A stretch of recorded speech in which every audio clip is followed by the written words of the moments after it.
கிறிஸ்தியேசுக்குள் அன்பாய் அழைக்கப்பட்ட அன்பு சகோதர சகோதரிகளே, அனைவருக்கும் இந்த மாலை நேரத்தில் கிறிஸ்துவுக்குள்ளான அன்பின் வாழ்த்துக்கள். சகோதரர் சொன்ன மாதிரி நம்ம பார்க்க போகிற பாடத்தின் தலைப்பு பார்த்தீங்கன்னா ரத்தம். இந்த தலைப்புடைய முக்கியத்துவம் என்னன்னு பார்த்தீங்கன்னா, எல்லா கிறிஸ்தவர்களும் அவங்களுடைய வீட்டிலையும் சரி வாகனங்கள்லையும் சரி எழுதி போட்டிருப்பாங்க, ஏசு கிறிஸ்துவின் ரத்தம் ஜெயம் அப்படின்ட்டு. எப்படின்னு கேட்டு பாருங்க, தெரியாது. ஏசு கிறிஸ்துவின் ரத்தம் ஜெயம், அவ்வளோதான், அதுக்கு மேலே எதுவும் கிடையாது. ஏதோ ஒரு வார்த்தையை நம்பி வாழக்கூடிய ஒரு வாழ்க்கை அப்படியே போயிட்டே இருக்கிறாங்க. ஆனால் உண்மையாலுமே இந்த சப்ஜெக்ட் நம்ம என்ன கண்டுபிடிக்க போறோம்னா, எந்த அடிப்படையில் இயேசு கிறிஸ்துடைய ரத்தம் நமக்கு ஜெயம் வெற்றியை கொடுக்குது அப்படிங்கிறத நம்ம பார்க்க போறோம். நம்முடைய ஆண்டவராக இயேசு கிறிஸ்து முதலாம் வரியில் வந்திருந்தாரு. அவர் கூட கடைசியா நின்னவங்க 12 சீஷர்கள். ஆனால் அவர் பின்னாடி போனவங்க நிறைய பேர். நமக்கு பைபிளில் படிச்சிருக்கோம், 120 பேர் இருந்திருக்கிறாங்க. அதுக்கு மேல இன்னும் நிறைய பேர் இயேசு கிறிஸ்து எங்க போனாலும் பின்னாடியே போறதுக்கு ஆட்கள் இருந்திருக்காங்க. இவங்க எல்லாரும் போயிட்டு கடைசியா 12 பேர் தான் இருந்தாங்க. ஏன் மிச்சம் இருக்கிறவங்க எல்லாம் இயேசு கிறிஸ்து விட்டு போயிட்டாங்க அப்படின்னு பாத்தீங்கன்னா, அதுக்கு இயேசு கிறிஸ்து பேசின ஒரு வசனம் தான் காரணம். அதை கேட்டதுக்கு அப்புறம் நிறைய பேர் பின்வாங்கிட்டாங்க. அந்த வசனம் தான் இப்ப நம்ம வாசிக்க போறோம். யோவான் 6ஆம் அதிகாரம் 53, 54 மற்றும் 55. யோவான் 6ஆம் அதிகாரம் 53ஆம் வசனம் முதல். அதற்கு இயேசு அவர்களை நோக்கி, நீங்கள் மனுஷகுமாரனுடைய மாம்சத்தை புசியாமலும் அவருடைய ரத்தத்தை பானம் பண்ணாமலும் இருந்தால் உங்களுக்குள்ளே ஜீவனில்லை என்று மெய்யாகவே மெய்யாகவே உங்களுக்கு சொல்லுகிறேன்.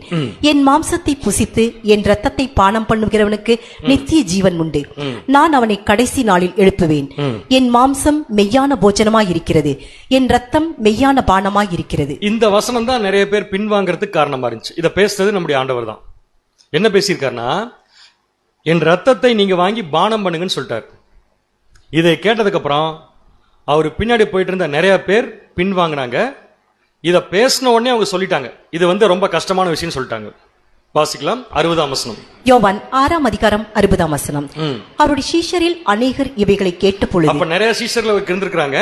அதுல அநேகர் இயேசு கிறிஸ்து பேசின இந்த வார்த்தை, எந்த வார்த்தைனா, ரத்தத்தை பானம் பண்ணுங்கள், என் ரத்தத்தை நீங்க பானம் பண்ணுங்கன்னு சொன்ன இந்த வார்த்தை என்னன்னு சொல்லிட்டாங்கன்னு பாத்தீங்கன்னா, கடினமான உபதேசம் அப்படின்னு சொல்லிட்டாங்க. அப்ப யூதர்களுக்கு இயேசு கிறிஸ்து பேசின அந்த ஒரு டாக்டரின் எப்படி இருந்திருக்குன்னா, ரொம்ப கடினமா இருந்திருக்கு. கடினமா இருந்திருக்குன்னு எப்படி சொல்லலாம், பிடிக்காம இருந்திருக்குன்னு கூட சொல்லலாம். அதாவது அவங்க விரும்பத்தகாத விதத்துல இயேசு கிறிஸ்து பேசிட்டாருன்னு அவங்க புரிஞ்சுக்கிட்டாங்க. அதனால என்ன சொல்லிட்டாங்க, கடினமான உபதேசம், யார் இதை கேட்பார்கள் சொல்லிட்டு நிக்கல, எல்லாரும் போயிட்டாங்க பின்னாடி. வாசிங்க 66ஆம் வசனம். யோவான் 6ஆம் அதிகாரம் 66ஆம் வசனம். அது முதல் அவருடைய சீஷரில் அநேகர் அவருடனே கூட நடவாமல் பின்வாங்கி போனார்கள். இதுக்கப்புறம் தான் கடைசியா நின்னவங்க 12 பேர். அப்ப இதுக்கு முன்னாடி வந்தவங்க எல்லாம் அவரை விட்டு போறதுக்கு காரணம் அவர் பேசின இந்த வசனம். எந்த வசனம்னா, என் ரத்தத்தை நீங்கள் பானம் பண்ணுங்கள், என் மாம்சத்தை நீங்கள் புசியுங்கள் சொன்ன இந்த விஷயம் தான் பின்வாங்க காரணமா போயிடுச்சு. ஏன் இயேசு கிறிஸ்து இதை பேசணும்னா பின்வாங்கினாங்க அப்படின்னு பாத்தீங்கன்னா, இயேசு கிறிஸ்து கூட போறதுக்கு காரணம் என்னன்னா, அவர் முதலாம் வரியில வந்த உடனே அவர் ஞானஸ்தானம் எடுத்ததுக்கு அப்புறம் ஒரு பிரசங்கம் பண்ணார், மலை பிரசங்கம். அந்த மலை பிரசங்கத்துல யூதர்களை கவர்ற மாதிரி ஒரு டாபிக் வந்துச்சு. யூதர்களை ரொம்ப பிடிச்ச மாதிரி ஒரு டாபிக் வந்துச்சு. அந்த டாபிக் என்னன்னா, அவர் பேசினப்பே நம்ம கண்டுபிடிக்கலாது. மத்தேயு 5ஆம் அதிகாரம் 17ஆம் வசனம். மத்தேயு 5ஆம் அதிகாரம் 17ஆம் வசனம். நியாய பிரமாணத்தை ஆனாலும் தீர்க்க தரிசனங்களை ஆனாலும் அழிக்கிறதற்கு வந்தேன் என்று எண்ணிக்கொள்ளாதேயுங்கள், அழிக்கிறதற்கல்ல நிறைவேற்றுவதற்கே வந்தேன். யூதர்களுக்கு ரொம்ப பிடிச்சது நியாயப்பிரமாணம். யூதர்களுக்கு பிடிச்ச நியாயப்பிரமாணத்தை பத்தி இயேசு கிறிஸ்து பேசுறது இன்னும் பிடிச்சிருந்துச்சு. ஏன்னா அவர் எப்படி பேசிட்டார்னா, நியாயப்பிரமாணத்தை நான் அழிக்க வரல, நிறைவேற்ற வந்தேன்னு சொல்லிட்டார். இதுல இருந்து அவர் கூட அநேகம் பேர் பின்னாடி போக ஆரம்பிச்சாங்க. எந்த நம்பிக்கையிலனா, நியாயப்பிரமாணத்தை இயேசு கிறிஸ்து ஃபாலோ பண்றாரு, பின்பற்றுகிறாரு, நடத்தி காமிப்பார்னு சொல்லிட்டு அவரு பின்னாடி நிறைய பேர் போனாங்க. போன நிறைய பேரு இயேசு கிறிஸ்து விட்டு பின்வாங்கிட்டாங்க. எப்பைனா, அவர் பேசின ஒரு ஸ்டேட்மெண்ட், என் ரத்தத்தை நீங்கள் பானம் பண்ணுங்கள். ஏன் போனாங்கன்னா, நியாயப்பிரமாணத்தை ஃபாலோ பண்றேன்னு சொன்னதுனால. ஏன் போயிட்டு இருந்தவங்க ஸ்டாப் பண்ணிட்டாங்கன்னா, நியாயப்பிரமாணத்துக்கு புறம்பா பேசுனதுனால. அப்படின்னா நியாயப்பிரமாணத்துல இயேசு கிறிஸ்து நிறைவேற்றேன்னு சொன்ன நியாயப்பிரமாணத்துல அவர் பேசின ரத்தத்தை பத்தின விஷயம் நியாயப்பிரமாணத்துக்கும் அவர் பேசினதுக்கும் ஆப்போசிட்டா இருந்துச்சு. அவர் சொல்றாரு, என் ரத்தத்தை நீங்க குடிங்கன்ட்டு. ஆனா நியாயப்பிரமாணத்துல ரத்தத்தை பத்தி என்ன சொல்லிருக்குன்னு பாத்தீங்கன்னா, ஒருத்தர் கூட குடிக்க கூடாதுன்னு சொல்லியிருக்கு. வாசிக்கலாம் பாருங்க, லேவியராகமம் 17ஆம் அதிகாரம் 14ஆம் வசனம். லேவியராகமம் 17ஆம் அதிகாரம் 14ஆம் வசனம். சகல மாம்சத்துக்கும் ரத்தம் உயிராயிருக்கிறது. இதெல்லாம் நம்ம இன்னைக்கு ஃபுல்லா படிக்க போறோம் எப்படின்னு சொல்லிட்டு. சகல மாம்சத்திற்கும் ரத்தம் என்னவா இருக்குங்க, உயிராய் இருக்கிறது. ரத்தம் ஜீவனுக்கு சமானம். ரத்தம் ஈக்குவல் டு ஜீவன். இந்த ஃபார்முலா மறந்துடாதீங்க. இடையில கேட்பேன் நான் உங்ககிட்ட, மறந்துட்டீங்கன்னா திருப்பி முதல் சில இருந்து ஆரம்பிப்பேன். ரத்தம் ஜீவனுக்கு சமானம். ஒரு தடவை சொல்லிடுறீங்களா? ரத்தம் ஜீவனுக்கு சமானம். எப்படி தண்ணியில பைபிள்ல தண்ணின்னு சொன்னா ஜனங்கள் சொல்றோம் இல்லையா, சாப்பாடுன்னு சொன்னா சத்தின்னு சொல்றோம் இல்லையா, அந்த மாதிரி பைபிள்ல ஜீவன் அப்படின்னு சொன்னா ரத்தம் தான். ஞாபகம் வச்சுக்கோங்க, மறந்துடாதீங்க. ரத்தம் ஜீவனுக்கு சமானம். இப்ப அந்த ரத்தத்தை பத்தி என்ன சொல்லிருக்குன்னா வாசிக்கலாம் தொடர்ந்து. இப்ப ஆகையால் எந்த மாம்சத்தின் ரத்தத்தையும் புசிக்க வேண்டாம். என்ன சொல்லிருக்கு நியாயப்பிரமாணத்துல? எந்த மாம்சத்தின் ரத்தத்தை நீங்க என்ன பண்ண வேண்டாம்? புசிக்க வேண்டாம். இயேசு கிறிஸ்து என்ன பேசினாரு? முதல்ல நியாயப்பிரமாணத்தை நிறைவேற்ற வந்தேன்னு சொன்னாரு. கடைசி என்ன பேசிட்டாருன்னா, ரத்தத்தை, என்னுடைய ரத்தத்தை நீங்க வாங்கி என்ன பண்ணுங்க, குடிங்கன்னு சொன்னதுனால அவர் நியாயப்பிரமாணத்துக்கு புறம்பா பேசுறாருன்னு நினைச்சிட்டு அவர் கூட போன அநேகம் பேர் அவர் கூட போகிறத நிறுத்திட்டாங்க. கடைசியா நின்னது 12 பேர் தான். அந்த 12 பேரையும் பார்த்து இயேசு கிறிஸ்து கேட்கிறாரு, நீங்களும் போறதுக்கு மனசார்ந்து என்ன பண்ணிருங்க, போயிருங்கன்னு சொல்றப்ப பேதுரு எந்திரிச்சு ஒரு சூப்பர் ஸ்டேட்மெண்ட் சொன்னார். அவரும் இயேசு கிறிஸ்து பேசுனதை கேட்டுட்டான்னு சொல்லியிருப்பாரு. அவரும் ஒரு யூதன் தானே, அவருக்கு நியாயப்பிரமாணத்தை பத்தி தெரிஞ்சிருக்கும்ல, தெரியாம சொல்ல மாட்டார்ல. அப்ப மத்தவங்க எல்லாம் பின்வாங்கி போனாங்க. பேதுரு இயேசு கிறிஸ்து என்ன சொல்றாருன்னா, வாசிக்கலாம் யோவான் 6:68. யோவான் 6:68. சீமோன் பேதுரு அவருக்கு பிரதியுத்தரமாக, ஆண்டவரே, யாரிடத்தில் போவோம்? நித்திய ஜீவ வசனங்கள் உம்மிடத்தில் உண்டே. ஆண்டவரே, யாரிடத்தில் நாங்கள் போவோம்? நித்திய ஜீவ வசனங்கள் உம்மிடத்தில் உண்டே. அப்ப பேதுரு என்ன சொல்ல வர்றாருன்னா, நீங்க பேசுறதா நியாயப்பிரமாணங்கிறார். புரியுது உங்களுக்கு? பேதுரு சொல்ல வர்றது நீங்க பேசுறதா நியாயப்பிரமாணங்கிறார். ஆனா பின்வாங்கி போனாங்கல்ல ஜனங்கள், சீஷர்கள், அவங்க என்ன சொல்லிட்டு போயிட்டாங்க, இவர் பேசுறது நியாயப்பிரமாணத்துக்கு புறம்பா இருக்குன்ட்டாங்க. நல்லா கவனிங்க, மத்தவங்க எல்லாம் புறம்பா இருக்குன்னு சொல்லிட்டாங்க, நியாயப்பிரமாணத்துக்கு ஆப்போசிட்டா பேசுறாருன்னு சொல்லிட்டாங்க. பேதுரு சொல்றாரு, நீங்க பேசுறதா நியாயம். இப்ப நான் உங்ககிட்ட கேட்கிறேன், இயேசு கிறிஸ்து அந்த ஸ்டேட்மெண்ட் சொன்னது, என் ரத்தத்தை வாங்கி குடிங்கன்னு சொன்னது நியாயப்பிரமாணத்துக்கு உள்ள இருக்கிற விஷயமா, நியாயப்பிரமாணத்துக்கு புறம்பான விஷயமா? சகோதரர் சொன்னீங்கன்னா நல்லா இருக்கும். அவர் நியாயப்பிரமாணத்தை மீறி பேசினாரா அல்லது நியாயப்பிரமாணத்தை தான் பேசினாரான்னு இப்ப கேள்வி கேட்டா உங்களால பதில் சொல்ல முடியாது. அதை பதில் சொல்ல வைக்கிறதுக்கு தான் இந்த சப்ஜெக்ட். இதை தெரிஞ்சுக்கிறதுனால நமக்கு என்ன பிரயோஜனம்னா, இயேசு கிறிஸ்துவின் ரத்தம் ஜெயம் அப்படின்னு தெரிஞ்சுக்கலாம். ஓகேவா? சோ எங்க இருந்து ஆரம்பிக்கலாம்னா, லேவியராகமம் நியாயப்பிரமாணத்துல தேவன் ரத்தத்தை பத்தி ஒரு ஸ்டேட்மெண்ட் கொடுத்திருக்காரு. அதான் படிச்சோம். சகல ஜீவனுக்கும் சகல மாம்சத்திற்கும் ரத்தம் ஜீவனா இருக்கு. ரத்தம் ஈக்குவல் டு ஜீவன் சொன்னார்ல, சும்மா தேவன் சொல்லுவாரா? அப்ப இந்த உலகத்துல ஜீவராசிகள் அத்தனைக்குமே உயிர்னு ஒண்ணு எதுலதான் இருக்குன்னு பாத்தீங்கன்னா ரத்தத்தில் தான் இருக்கு. இதை யாராவது மறுக்கிறீங்களா? இல்ல, மறுக்கிறேன்னு சொல்லிருங்க. தலை நல்லா ஆட்டிட்டீங்க. இப்ப கேள்வி, ரத்தத்தில் தானே உயிர் இருக்கு. அப்படி என்றால் மாரடைப்பு ஒருத்தர் மரிச்சு போயிட்டாருன்னா, மாரடைப்பு ஹார்ட் அட்டாக் ஒருத்தர் மரிச்சிட்டாருன்னா அவர் உயிர் ஹார்ட்ல தானே இருந்துச்சு. நியாயமான கேள்வியில அவர் ஏன் செத்து போனாரு? ஹார்ட் அட்டாக், அதனாலதான் செத்து போனாரு. அப்ப அவருக்கு உயிர் எங்க இருந்திருக்கு? ஹார்ட்ல தான் இருந்திருக்கு. சூப்பரான பதில், இதுதான் எனக்கு தேவை. ஆனா பைபிள் சொல்லுது ஜீவன் எதில் இருக்குன்னா ரத்தத்துல. ஹார்ட் அட்டாக் வந்தவரை பார்த்து நீங்க சொல்றீங்க ஜீவன் எங்க இருக்குன்னா ஹார்ட்ல. ஒருத்தருக்கு 2 கிட்னி செயலிழந்து போய் செத்து போயிட்டார். இப்ப அவருடைய ஜீவன் இறந்து போனார் இல்லையா, அவருடைய ஜீவன் எதுல இருந்துச்சு? கிட்னில. கரெக்டான? அது ஃபெயிலியர் ஆனாலும் செத்து போயிட்டார். ஆனா பைபிள் சொல்லுது ரத்தத்துல தான் ஜீவன் இருக்கு. இதுக்கு நீங்க மறுப்பு சொல்லவே முடியாது. ரோட்ல போயிட்டு இருக்காரு, ஆக்சிடென்ட் ஆகி ஒருத்தர் தலை மேல லாரி டயர் ஏறி செத்து போயிட்டார். ரொம்ப அழுகாதீங்க, அதுக்கெல்லாம் ரொம்ப ஃபீல் பண்ணாதீங்க. செத்து போயிட்டார். செத்து போன அந்த நபருடைய உயிர் எங்க இருந்துச்சு? தலையில் இல்ல, லாரி டயர்ல இருந்துச்சு. அப்ப எப்படி பார்த்தாலும் ரத்தத்துல தான் ஜீவன் இருக்கிற கான்செப்ட் பிராக்டிக்கல் லைஃபோட என்ன ஆக மாட்டேங்குது, ஒத்து வர மாட்டேங்குது.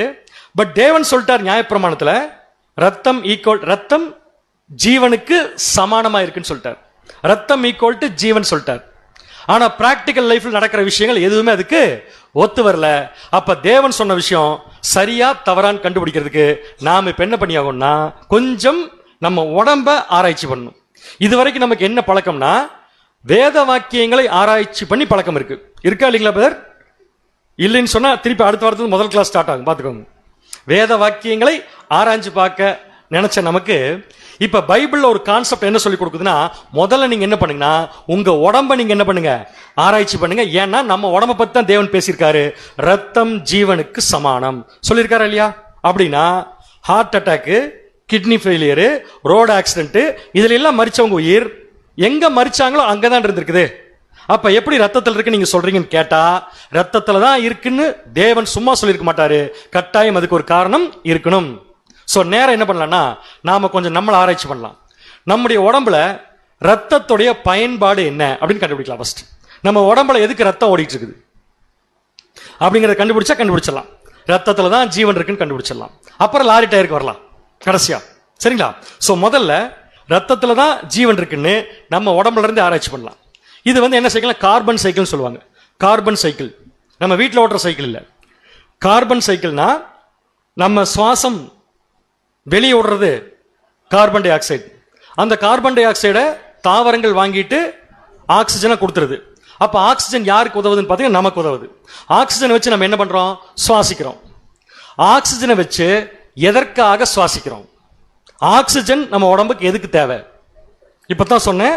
கொஞ்ச நேரம் வேத வாக்கியங்களை ஆராய்ச்சி பண்றதை நிறுத்திட்டு கொஞ்ச நேரம் நம்ம உடம்பு ஆராய்ச்சி பண்ணலாம். நம்ம உடம்புக்கு ஆக்சிஜன் எதற்காக தேவை? பிளட்டை சர்க்குலேட் பண்ண தேவையா? நுரையீரலுக்கு தேவை. நுரையீரலுக்கு ஆக்சிஜன் தேவை இல்லையா? அதனால வருது இல்லை. ஆக்சிஜன் எதற்கு நமக்கு தேவைன்னா, நம்ம உடம்புல இருக்கிற ஒவ்வொரு டிஷ்யூஸும், ஒவ்வொரு அணுக்களும், ஒவ்வொரு பார்ட்டிகளும் உயிரோட இருக்கணும்னா ஆக்சிஜன் இல்லாம உயிரோட இருக்காது. ஆக்சிஜன் இல்லாம உயிரோட. அப்ப சுவாசிக்கும் போது என்ன ஆகுதுன்னு பாத்தீங்கன்னா, நம்ம ஆக்சிஜனை உள்ள இழுக்கிறோம். அந்த ஆக்சிஜன் நேரம் எங்க போகுதுன்னு பாத்தீங்கன்னா நம்முடைய லங்ஸ் போகுது. லங்ஸ் என்ன தமிழ்ல?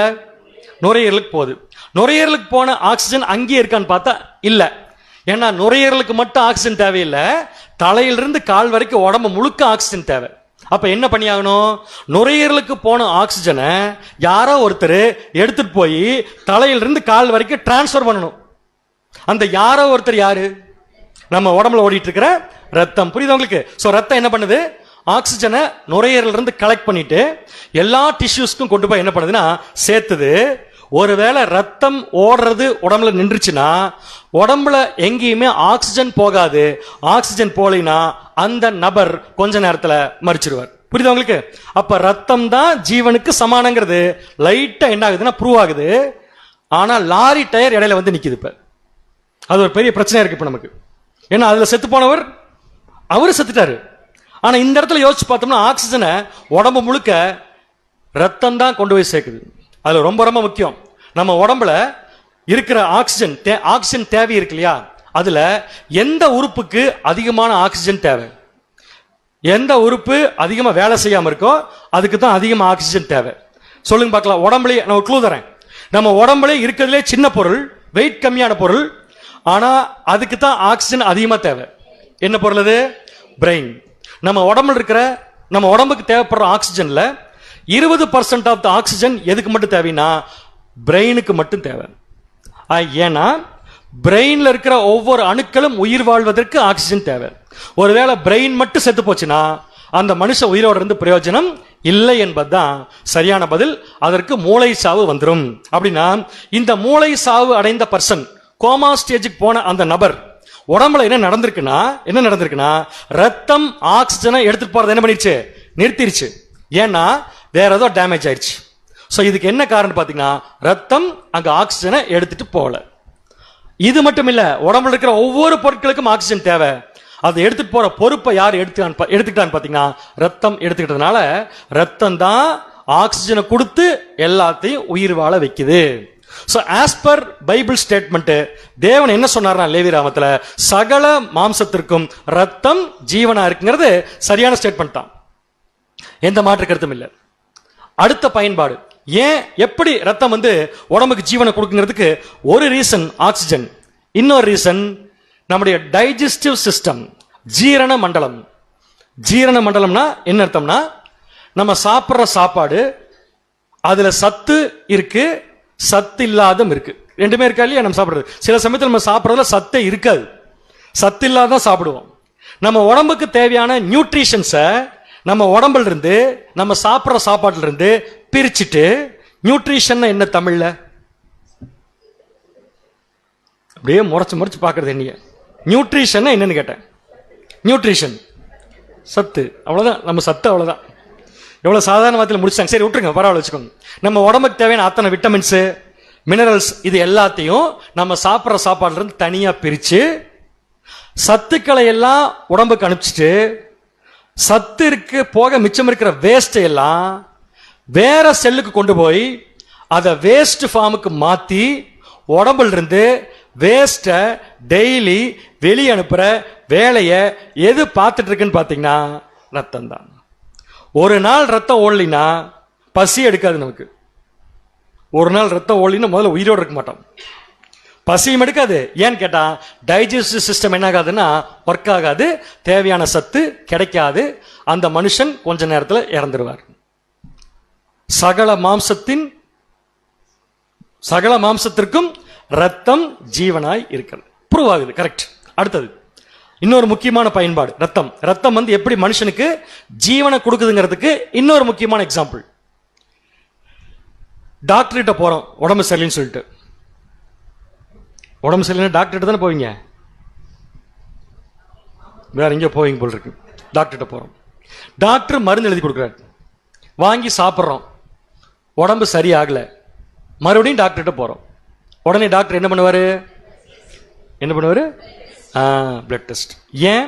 டாக்டருக்கு ஒரு டயக்னோஸ் பண்ணி நமக்கு இதுதான் வந்திருக்குன்னு நினைச்சு ஒரு மருந்து கொடுத்தாரு. நமக்கு உடம்பு சரியில்லைன்னு சொன்னப்ப நம்ம சிம்டம் கேட்பார். தண்ணி தாங்க எடுக்குதா, நாக்கு வறண்டு போகுதா, கண்ணு சரியா தெரிய மாட்டேங்குதா, இடுப்பு வலிக்குதா, இப்படி எல்லாம் கேட்பார். நம்ம சொல்ற எஸ்ஆர் நோ வச்சுட்டு அவரு மருந்து எழுதி கொடுத்துருப்பார். கரெக்டா? ஆனா நம்ம சொன்ன எஸ்ஆர் நோ தப்பா இருந்திருக்கும். அவர் கொடுத்த மருந்து நமக்கு வேலை செய்யல. இப்ப டாக்டர்கிட்ட போனா திருப்பி நம்மள நம்ப மாட்டார். சோ என்ன பண்ணுவார் தெரியுமா? உங்களை நான் நம்ப மாட்டேன், அதனால என்ன பண்ணீங்கன்னா போய் பிளட் டெஸ்ட் எடுத்துட்டு வாங்கன்னு அனுப்புவார். கரெக்டா? பிளட் டெஸ்ட் எடுத்துட்டு வந்தா டாக்டருக்கு என்ன விஷயம் கன்ஃபார்மா தெரிஞ்சிரும்னா இவர் உடம்புல என்ன பிரச்சனைன்னு நம்ம வாயை திறந்து சொல்ல வேண்டாம், நம்ம ரத்தமே காட்டி கொடுத்துரும். எத்தனை பேருக்கு அந்த அனுபவம் இருக்கு? ஒருத்தருக்குமே கிடையாது. பாருங்க, எல்லாம் அப்படியே மகான்கள், உடம்பே சரியில்லாம போனதில்லை இது வரைக்கும். இருக்கா? நமக்கே ஆச்சரியமா இருக்கும். இப்ப டாக்டர் என்ன பண்ணுவார்னா நம்ம உடம்புல எந்த பகுதி பாதிப்படைஞ்சிருக்குன்னு தெரிஞ்சுக்கிட்டு அதுக்கு மருந்து கொடுப்பார். ரீசன் இந்த பிளட் டெஸ்ட் ரிப்போர்ட். எப்படி ரத்தத்தை வச்சு நம்ம உடம்புல எந்த பகுதி கெட்டு போயிருக்குன்னு டாக்டர் கண்டுபிடிச்சார். யார சொல்ல முடியுமா? எதை வச்சு டாக்டர் நம்ம உடம்புல லங்ஸ் தான் பிரச்சனைன்னு கண்டுபிடிச்சார்? காரணம் யார் தெரியுமா? நம்ம ஃப்ரெண்டு ரத்தம் தான். ரத்தத்துடைய இன்னொரு முக்கியமான கேரக்டர் என்னன்னு பாத்தீங்கன்னா, அதுக்கு உயிர் இருக்கு பிரதர். அதோடைய முக்கியமான கேரக்டர் என்னன்னா, அந்த ரத்தத்தில் இருக்கிற அணுக்கள் இருக்கு இல்லையா, 2 அணுக்கள் இருக்கு. ஒன்னு வெள்ளை அணுக்கள், இன்னொன்னு இந்த 2 அணுக்களுக்கு என்ன கெப்பாசிட்டி இருக்குன்னா எண்ணிக்கை இருக்கு. 2 அணுக்களுக்குமே எண்ணிக்கை, கவுண்டிங், இஎஸ்ஆர் கவுண்டிங் சொல்லுவாங்க. இந்த கவுண்டிங்ஸ் எதுக்குன்னா நார்மலா ஓடுற ரத்தத்துல, ஒரு உடம்புல நார்மலா இருக்கிற உடம்புல ஓடுற ரத்தத்துல இந்த கவுண்டிங்ஸ் ரேஞ்சுக்குள்ள இருக்கும். இவ்வளவு இருந்து இவ்வளவு வரைக்கும் இருக்கலாம் இருக்கும். ஆனா நம்ம உடம்புல ஏதாவது ஒரு பாதிப்பு வந்துருந்துச்சுன்னா, ஒருவேளை கிட்னில ஒரு ப்ராப்ளம் வந்துருச்சுன்னா, ஒருவேளை லங்ஸ்ல ஒரு ப்ராப்ளம் வந்துருச்சுன்னா, நம்ம உடம்புல ஓடுற இந்த ரத்தம் இருக்கு இல்லையா, இந்த ரத்தம் பாதிப்படைஞ்ச அந்த உறுப்புக்கு போகாம போகாதா? இப்ப எது பாதிப்படைஞ்சிருக்கு? இப்ப உங்களுக்கு எதுவும் பாதிப்படையில கேட்கிறேன், எங்க பாதிப்படைஞ்சிருக்கு? இப்ப கிட்னி. சோ கிட்னிக்கு போகும்போது என்ன பண்ணும்னா ரத்தம் தன் கேரக்டரிஸ்டிக்ஸை மாத்திக்கும். எப்படி மாத்திரும்னா அந்த அணுக்கள் இருக்கு இல்லையா, அதோடைய கவுண்டிங்ஸை அது என்ன பண்ணிருந்தா குறைச்சிரும். அந்த கவுண்டிங்ஸ் குறைச்சிட்டு அது சுத்துறதுனால டாக்டர் இன்ஜெக்ட் பண்ணி எடுத்துட்டு பார்த்தாருன்னா அந்த கவுண்டிங்ஸ் வச்சு கண்டுபிடிச்சிருவாரு நம்ம உடம்புல எந்த பாகம் பாதிப்படைஞ்சிருக்குன்ட்டு. ஒருவேளை இந்த மெத்தடு மட்டும் இன்னைக்கு இல்லைன்னா என்ன ஆயிருக்குன்னு மட்டும் சொல்லுங்க பார்க்கலாம். பிளட் டெஸ்ட் அப்படிங்கிற ஒரு மெத்தட் மட்டும் இன்னைக்கு இல்லைன்னா என்ன ஆயிருக்கும்? இல்ல தப்பா சொல்றீங்க. என்ன இருக்கு தெரியுமா? கோடிக்கணக்கான ஜனங்கள் என்ன நோயினே தெரியாம செத்து போயிருப்பாங்க. இன்னைக்கு அத்தனை பேர்த்தையும் காப்பாத்திருக்காங்கன்னா அதுக்கு ஒரே காரணம் ரத்தம். அப்ப பாருங்க, ரத்தம் என்ன பண்ணுதுன்னா காட்டி கொடுக்குது. ரத்தம் என்ன பண்ணுது? காட்டி கொடுக்குது. யாரை காட்டி கொடுக்குது? எந்த பகுதி வீக்கா இருக்குன்னு காட்டி கொடுக்குது. இந்த தன்மையை தேவன் ஆதாம் படைக்கும் போதே உள்ள வச்சிருக்காரு, இடையில வரல. இந்த தன்மையை மனுஷனை உருவாக்கும் போதே வச்சுட்டு தான் தேவன் சொல்றாரு சகல மாம்சத்திற்கும் ரத்தம் என்னவா இருக்குன்னு சொல்றாரு. எக்ஸாக்டா அவர் சொன்னார்னா சொன்ன மாதிரி தான் இருக்கும். பிளட் டெஸ்ட் மூலமா இன்னைக்கு எத்தனை லட்சம் ஜனங்கள் காப்பாற்றப்படுறாங்க தெரியுமா டெய்லி. இன்னைக்கு இருக்கிறதுலே கூட்டம் எங்க அதிகமா இருக்கு பாத்தீங்கன்னா கோயம்புத்தூர்ல இருக்கு. இல்ல கொஞ்சம் பஸ்ல கேட்டு அப்புறம் வரேன். இருக்கிறதுல கூட்டம் எங்க பேர் அதிகமா இருக்கு இன்னைக்கு? உண்மையை சொல்லணும், கிடையாது. ஹாஸ்பிட்டல் கேன்டீன்ல. கரெக்டா நான் சொல்றது கரெக்டா இல்லையா பேர்? பிரதரே ஆமா அப்படி அவரால் சொல்ல முடியாது இந்த விஷயத்த. காலையில இருந்து ஒரே டைட்டுங்க பாரு. ஏன் நிறைய பேர் வந்துகிட்டே இருக்காங்க.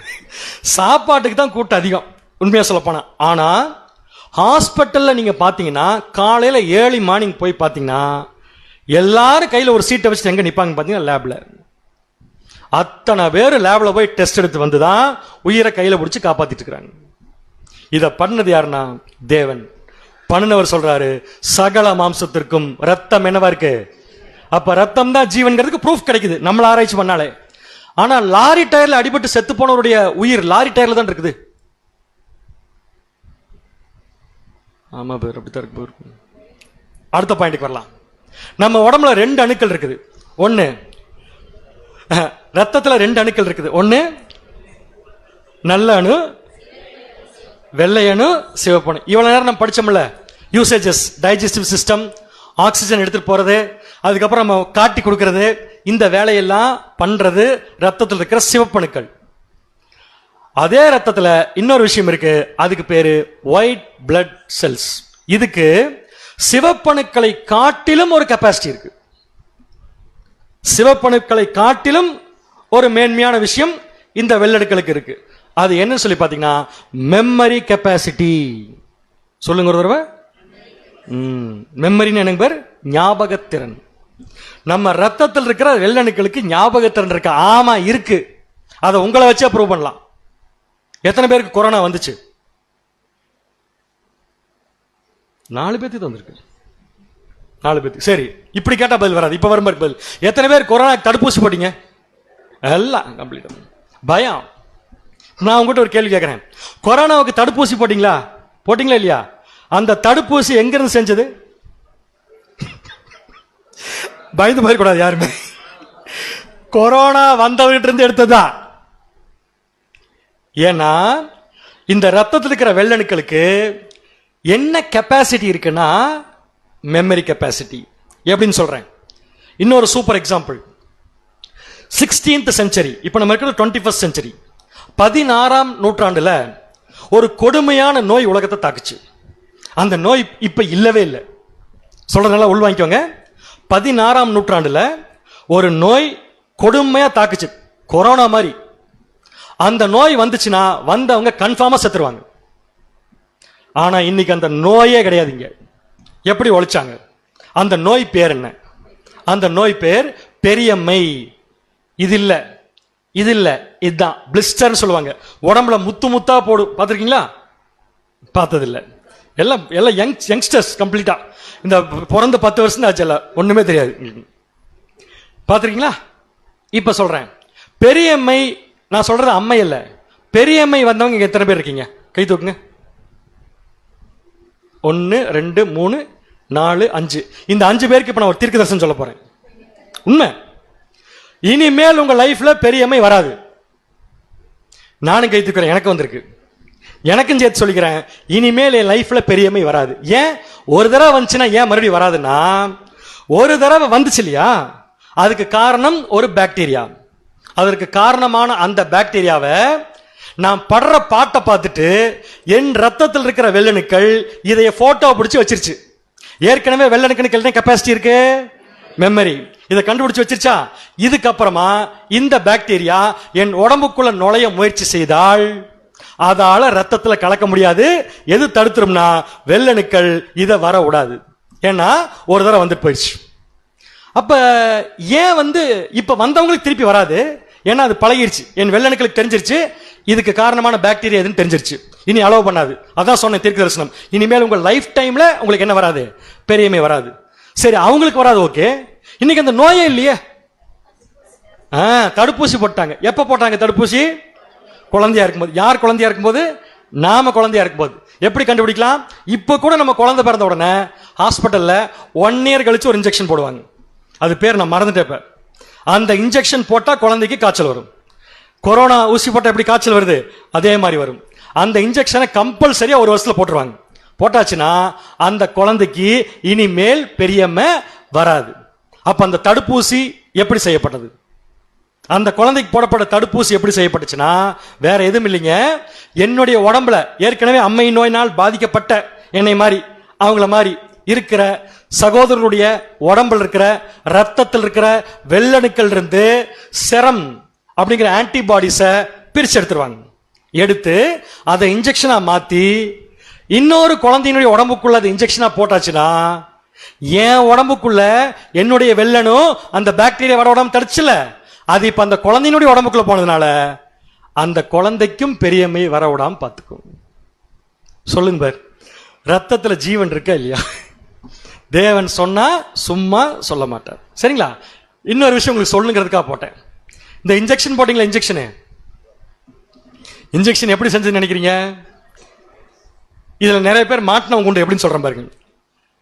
இந்த இன்ஜெக்ஷன் எப்படி செய்யப்பட்டதுன்னா, ஏற்கனவே கொரோனா வந்தவங்களுடைய உடம்புல இருந்து அந்த கொரோனாவை எடுத்து ஆன்டிபாடிஸா மாத்துறது. கொரோனாவை எடுத்து இல்ல, சாரி மாற்றி சொல்லிட்டேன். கொரோனா வந்துட்டு போனவருடைய உடம்புல இருக்கிற வெள்ளணுக்கள் இருந்து அந்த செரம்ங்கிற ஆன்டிபாடியை பிரிச்சு எடுத்து அதை இன்ஜெக்ஷனா மாத்தி உங்க உடம்புக்குள்ள போட்டாச்சு. நம்ம என்ன பண்ணிருக்கு தெரியுமா? ஹாஸ்பிட்டல் போய் நின்று கொரோனா வரக்கூடாதுன்னு சொல்லிட்டு கொரோனா வந்தவருக்கு போட்ட இன்ஜெக்ஷன், கொரோனா வந்தவருக்கு போட்ட இன்ஜெக்ஷன் இல்ல, கொரோனா வந்தவருக்கு வந்த ரத்தத்தையே நம்ம உடம்புக்குள்ள வாங்கியிருக்கிறோம். ஏன்னா இனிமேல் கொரோனா அவருக்கு வர விடாம தடுக்கிற அந்த கெப்பாசிட்டி நம்ம உடம்புக்குள்ளேயும் இன்ஜெக்ஷன் மூலமா வந்தாச்சு. இது தெரியாம நம்ம ஆளு சில புத்தாலித்தனமா வேலை பண்ணாங்க. என்னன்னு சொல்றேன் கேளுங்க. கொரோனா இன்ஜெக்ஷன் போட்டு வந்துட்டு அன்னைக்கே போய் கோவிட் டெஸ்ட் எடுத்தாங்க. என்ன ரிசல்ட் வரும்னு நினைக்கிறீங்க? நான் சொல்றது புரியுதா இல்லையா? கோவிட் இன்ஜெக்ஷன் போட்டு வந்து கோவிட் டெஸ்ட் எடுக்கிறது, எடுத்தா பாசிட்டிவ் வருமா நெகட்டிவ் வருமா? பாசிட்டிவ். கொண்டு அட்மிட் பண்ணிட்டாங்க, தனியா பிரிச்சு வச்சுட்டாங்க. எடுக்கவே கூடாது. ஏன் தெரியுமா? உடம்புக்குள்ள போட்ட இன்ஜெக்ஷன் வேற எதுவும் இல்ல, கொரோனா தான். போய் டெஸ்ட் எடுத்தா, சாரி போய் ரிசல்ட் எடுத்து பார்த்தீங்கன்னா பிளட்ல கோவிட் பாசிட்டிவ் தான் வரும். என்ன புரியுதுன்னா, சாதாரண விஷயம் இல்லைங்க இந்த ரத்தங்கிறது. ஒவ்வொருத்தரையும் காப்பாத்துது.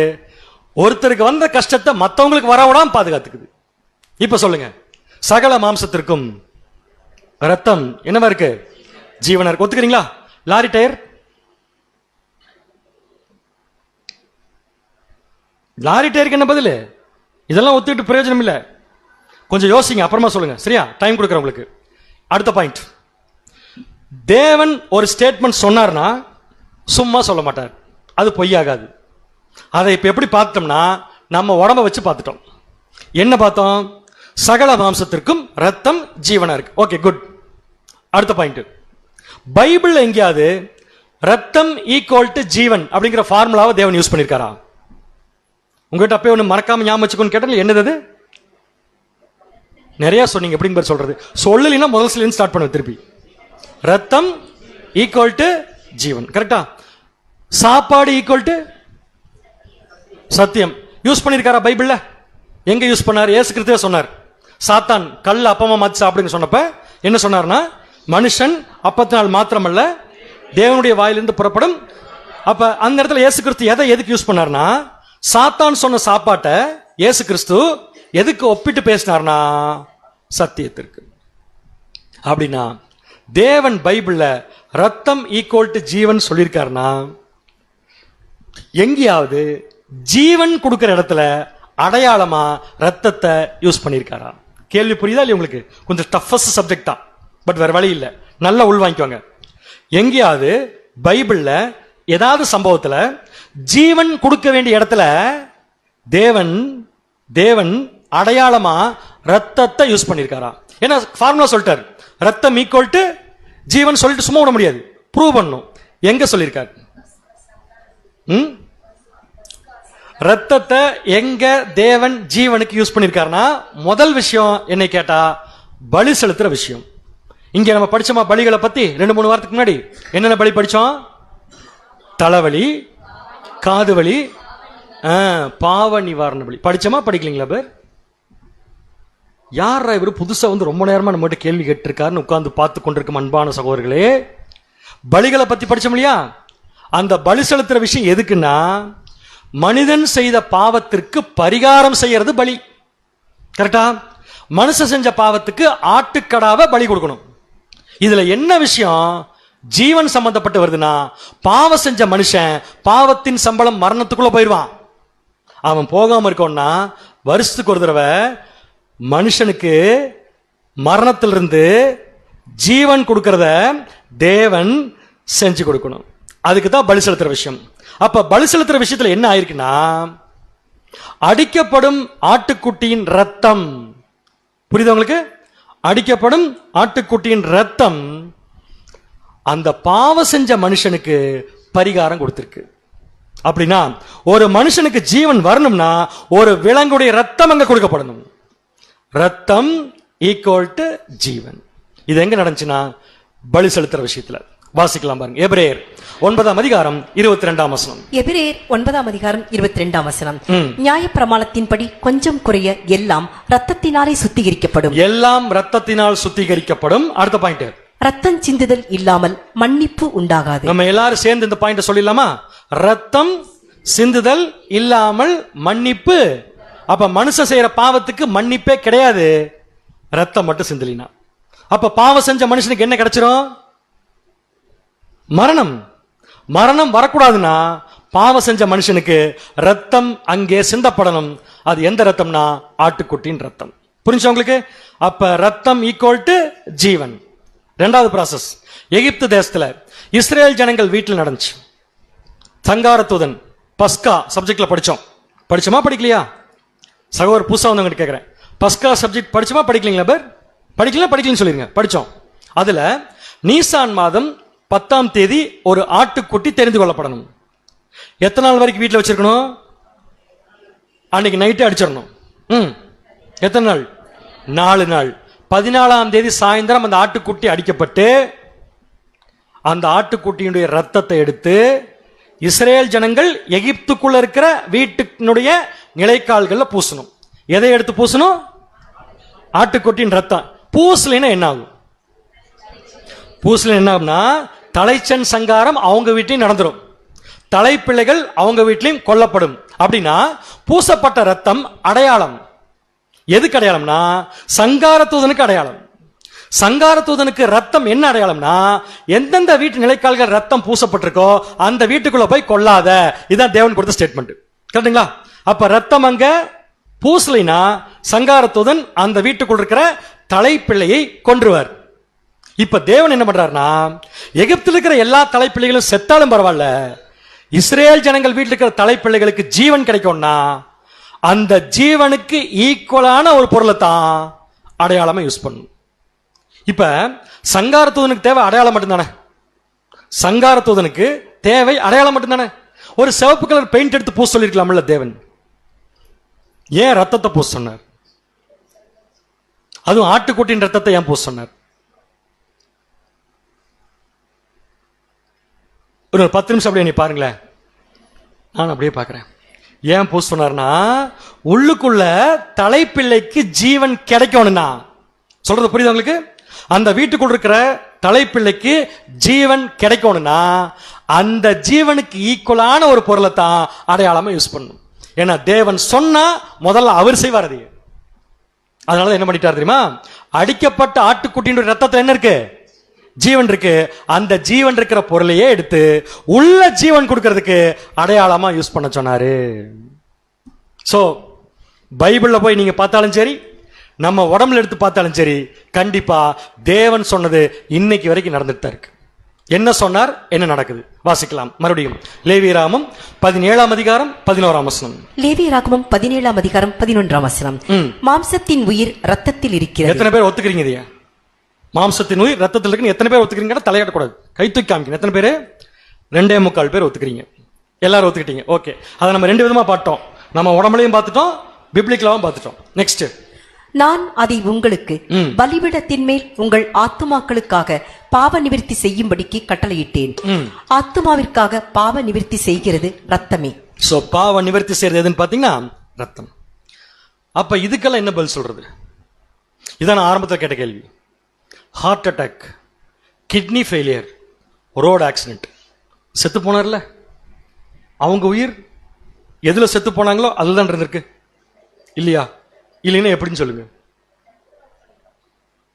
ஒரே ஒரு பாயிண்ட்டை கரெக்டா சொன்னீங்கன்னா இதுக்கு பதில் கண்டுபிடிச்சிடலாம். இவ்வளவு நேரம் நம்ம சொன்னதான் கரெக்ட்னு நம்புறீங்கல்ல, அப்ப யாராவது இந்த கேள்வி கேட்டா இல்லைன்னு சொல்லி மறுக்கணும்ல, அதுக்கு முதல்ல நமக்கு புரியணும்ல கேள்வி. ஏன் ஹார்ட்லயும் கிட்னிலையும் லாரி டயர்லையும் உயிர் இல்லைன்னு சொல்றீங்க?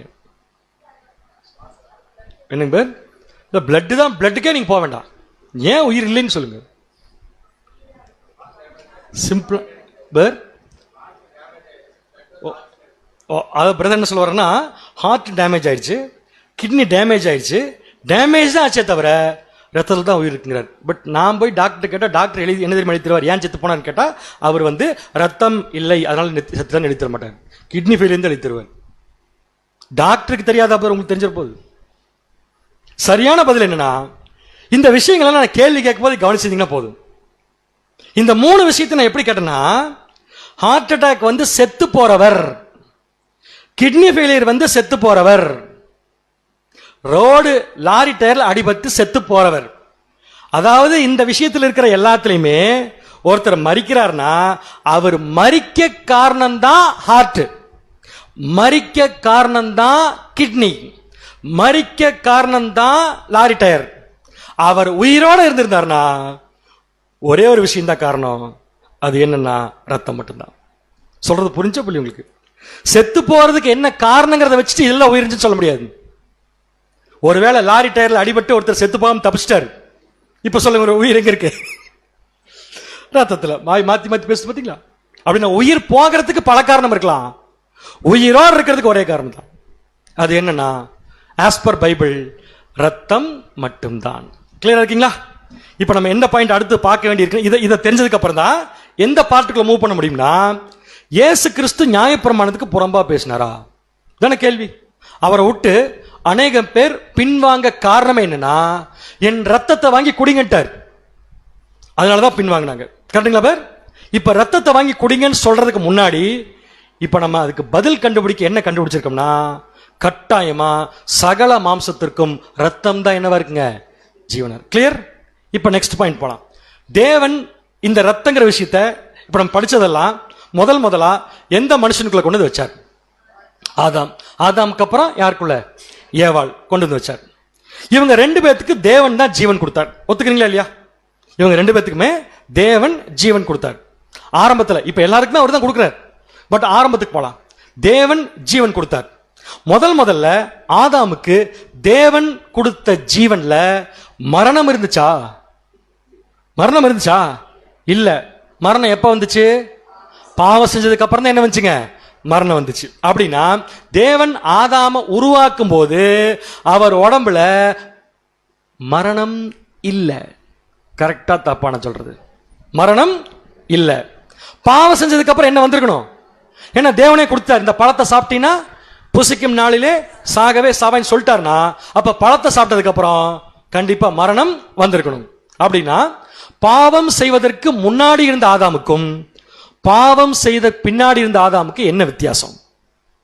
பாவம் செய்யறதுக்கு முன்னாடி இருந்த ஆதாமுக்குள்ள மரணங்கிற விஷயம் இல்ல.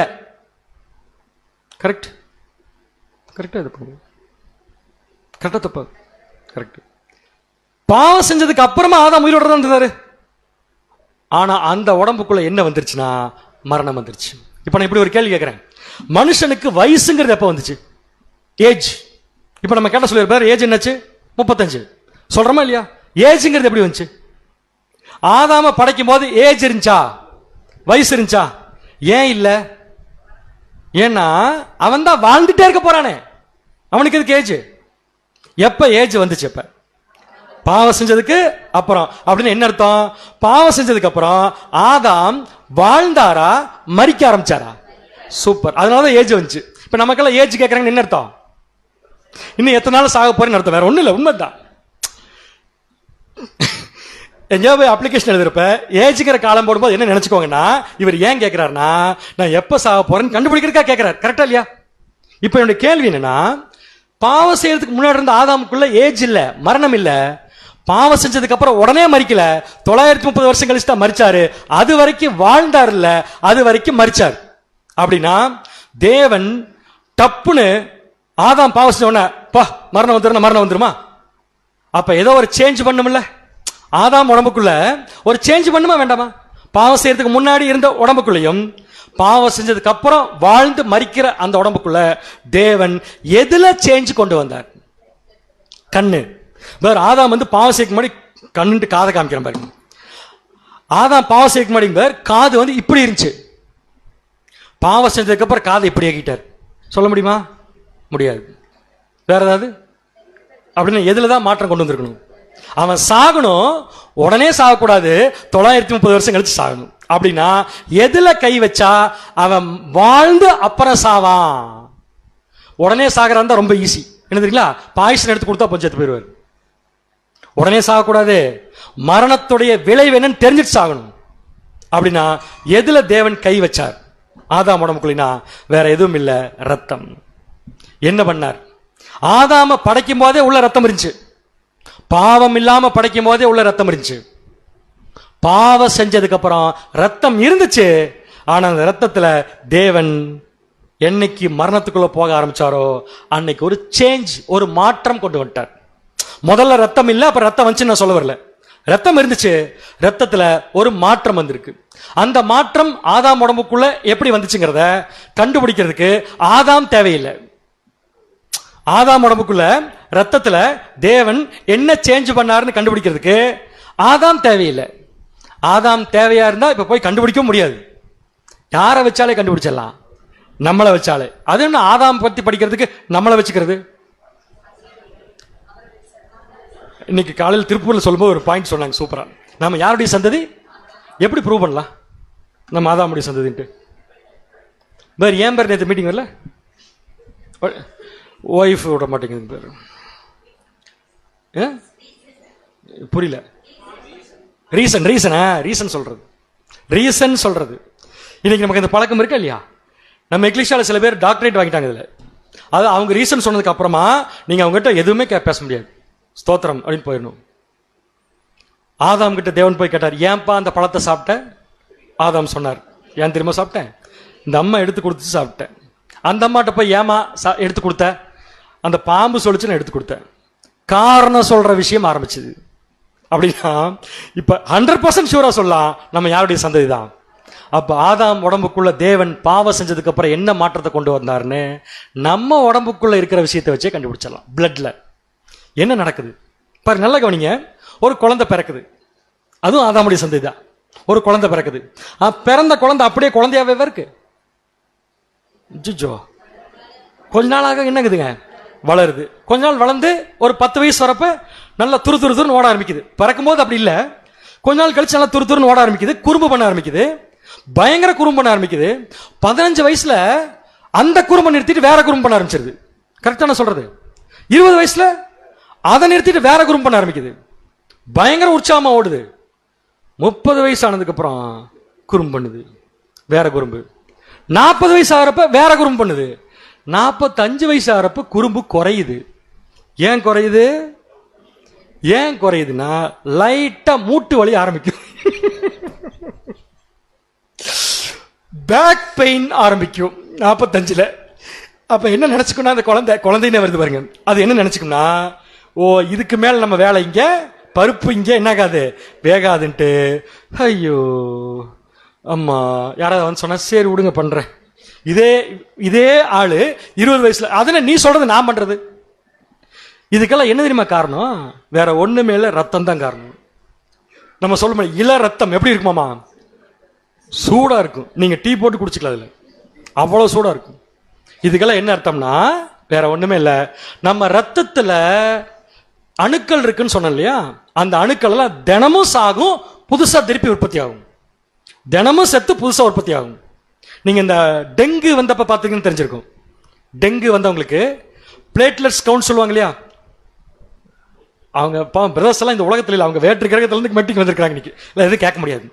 அந்த பிளேட்லெட்ஸ் எல்லாம் திடீர்னு இன்க்ரீஸ் ஆனது சடனா குறையும். ஏன் குறையுதுன்னா அது அதவே என்ன பண்ணிக்குது, சாப்பிட்டுக்குன்னு சொல்றோம் இல்லையா, அதே மாதிரிதான் அப்புறம் கொஞ்ச நாள் என்ன ஆயிரும், ஆன்டிபயோட்டிக் கொடுக்க ஜெனரேட்டிங் கெப்பாசிட்டி அதிகமாயிரும். அதே தான் பேர். நம்ம குழந்தையா இருக்கிறப்ப நம்ம ரத்தத்துல அணுக்களை உற்பத்தி செய்யக்கூடிய திறன் குறைவா இருக்கும். 10, 15, 20, 25 வரப்ப அந்த அணுக்களை உற்பத்தி செய்யக்கூடிய திறன் மேக்சிமத்தில் இருக்கிறதுனால தான் யாருக்குமே அடங்கிறது இல்லை. அவ்வளவு ரத்தம் சூடா இருக்கு, பயங்கரமா அதோட கெப்பாசிட்டி, ப்ரொடியூசிங் கெப்பாசிட்டி பயங்கரமா இருக்கு. யாருக்கும் கீழ்ப்படியாம போய் அந்த 45 வயசா இருப்ப என்னன்னு பாத்தீங்கன்னா, கருவு இப்படி போய் இப்படி போறது எது வரைக்கும்? 35 வரைக்கும் தான். 35க்கு அப்புறம் கருவு இப்படி இறங்கும். இப்படி இறங்க ஆரம்பிக்கும் போது தான் பேக் பெயின், மூட்டு வலி இதெல்லாம் வந்து கடைசியா எல்லா வலியும் அடங்குறப்ப 0 ஆகும். 0 ஆயிடுச்சுன்னா செத்து போயிட்டோம்னு அர்த்தம். இதத்தான் தேவன் பண்ணார். அப்படின்னா ஆதாம் உடம்புக்குள்ள தேவன் என்ன பண்ணிருக்காருன்னா, அவன் உடனே சாகக்கூடாது, 930 வருஷம் கழிச்சு கொஞ்சம் கொஞ்சமா சாகணுங்கிறதுக்காக தேவன் ஆதாமுடைய ரத்தத்துக்குள்ள அணுக்களுடைய உற்பத்தி திறனை படிப்படியா குறையிற மாதிரி பண்ணிட்டார். அது இன்னைக்கு வரைக்கும் நம்முடைய உடம்புக்குள்ள என்ன இருக்குங்க நடந்துட்டு இருக்குது. அது நடந்துட்டு இருக்கிறதுனாலதான் குழந்தையா இருக்கிறப்ப இருந்த ஸ்ட்ரென்த் வயசானதுக்கு அப்புறம் இருக்கிறது இல்ல. புரிஞ்சவங்களுக்கு? கரெக்டா அணுக்கள் உற்பத்தி செய்யும் திறன் நம்ம ரத்தத்துல 0 ஆயிடுச்சுன்னா அன்னைக்கு நேச்சுரலா நம்ம செத்துருவோம். அதான் உண்மை. ஓகே, இதுதான் தேவன் பண்ண விஷயம். சரி, தேவன் ஆதாமுக்கு மரணத்தை கொண்டு வந்தார். ஜீவனை கொடுத்த தேவன் ரத்தத்துல மாற்றம் கொண்டு வந்து 930 வருஷம் உயிரோடு இருக்க வச்சு மரிக்க வச்சிட்டார். நமக்கு சேம் ரத்தம் ஆதாம் கிட்ட இருந்து வந்துருச்சு. பிறக்கும் போதே பிறக்கிறப்ப இருக்கிற ரத்தம் வயசாக ஒரு கரு மாதிரி உற்பத்தி திறன் அதிகமாய் மறுபடியும் குறைஞ்சு 0 ஆகி மரிச்சிடுறோம். சரிங்களா? இப்ப எல்லா மனுஷனும் இப்படியே செத்துட்டு இருக்குங்கிறதா தேவனுடைய திட்டமா? கேட்கறேன் நான், சும்மா தான் கேட்கறேன் இல்லையா? கிடையவே கிடையாது. அவருடைய திட்டமே கம்ப்ளீட்லி வேற. என்ன திட்டம் அவருடையது? 1 தீமோத்தேயு 2ஆம் அதிகாரம் 4ஆம் வசனம். 1 தீமோத்தேயு 2ஆம் அதிகாரம் 4ஆம் வசனம்.